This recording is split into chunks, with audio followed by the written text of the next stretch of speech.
তৃতীয় ধাপের দেশের বিভিন্ন উপজেলা নির্বাচনের প্রার্থীদের প্রতীক বরাদ্দ দেওয়া হয়েছে আজ সকালে। প্রতীক বরাদ্দ দেওয়া হয় মানিকগঞ্জ জেলা সদর ও সাটুরিয়া উপজেলা পরিষদ নির্বাচনের প্রার্থীদের। লক্ষ্মীপুর সদর ছাড়াও নোয়াখালী সদর ও বেগমগঞ্জ ও কোম্পানীগঞ্জ উপজেলা পরিষদ নির্বাচনের ৩১ জন প্রার্থী পেয়েছেন প্রতীক। এছাড়া গাইবান্ধার সুন্দরগঞ্জ ও সাদুল্লাপুর উপজেলা পরিষদ নির্বাচনে প্রতীক পেয়েছেন ৩৪ প্রার্থী। প্রতীক পেয়েই নির্বাচনী প্রচারে নেমেছেন তারা।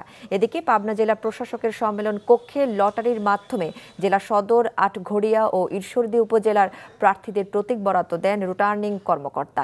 পাবনা সদরে চেয়ারম্যান পদে উপজেলা আওয়ামী লীগ সাধারণ সম্পাদক সোহেল হাসান শাহিন পান মোটরসাইকেল। এছাড়া কামিল হোসেন কাপ্পিরিস, আবু সাইদ খান হেলিকপ্টার, রফিকুল ইসলাম রুমন আনারস এবং মোশাররফ হোসেন পেয়েছেন ঘোড়া প্রতীক। দীর্ঘদিন আমি রাজনৈতিক কর্মকাণ্ডের সঙ্গে থেকে মানুষের সেবা করার চেষ্টা করেছি। এমন কারণে আমার একটা আস্থা যে অন্য যে যত প্রার্থী থাক না কেন হয়তো মানুষ আমার প্রতি একটু সহানুভূতিশীল থাকবে, এটা আমি আস্থার সঙ্গে বলতে পারি।